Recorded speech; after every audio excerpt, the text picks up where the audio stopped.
Hi, my name is Mitch Lambert, and welcome to the first episode of Lambert on the Left.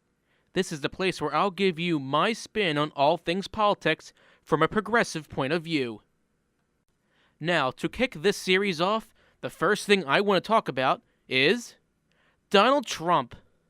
You may wonder why, but the reality is this is the first and last time I'll ever talk about him. And there's a good reason why. In my personal opinion, the media is at fault for Donald Trump's high poll numbers. The media constantly talks about Donald Trump all day long. And you know what? MSNBC is the worst offender of the Trump banter.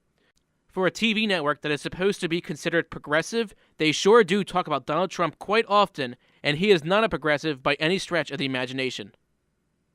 When I talk about Donald Trump's high poll numbers, I like to use this analogy. Donald Trump is like a crying child in timeout. If a parent gives him attention, it fuels his fire. You just have to ignore him and let him be a whiny little brat in the corner, and he'll go away. He'll stop crying.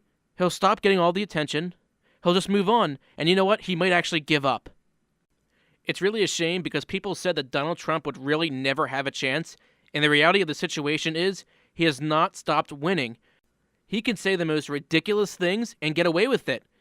Most recently, he said that he could shoot a bunch of people, and his poll numbers would rise. And you know what? After he said that, his poll numbers rose. Donald Trump is speaking for the white, racist group of people in this country. And you know what? He's been saying what the Republican Party has been thinking for decades. And the most disgusting thing is, he wants to do to Muslims and Mexicans what the Nazis did to Jews. And as a Jew, I find that personally despicable.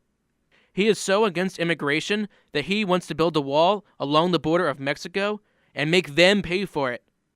I find it funny that Donald Trump is so against immigration because 2 out of 3 of the women he married are immigrants. And if you didn't think that Donald Trump was really crazy before, Sarah Palin endorsed him. Now you know he's crazy.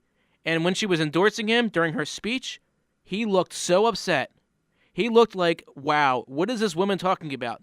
And you know what? No one really knows because, quite frankly, she's probably on drugs, and she's also the worst parent of all time. Arguably.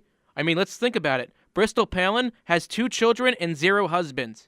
Great parenting and great Christian family values. Her son was also just arrested for beating up his girlfriend. Great Christian family values. And you know what? She blamed it on, you guessed it, Obama.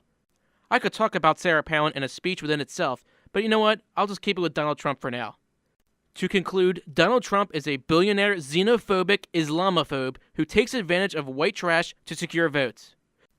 If he becomes president, don't come running to me when our country is in shambles once again, just like Bush left it.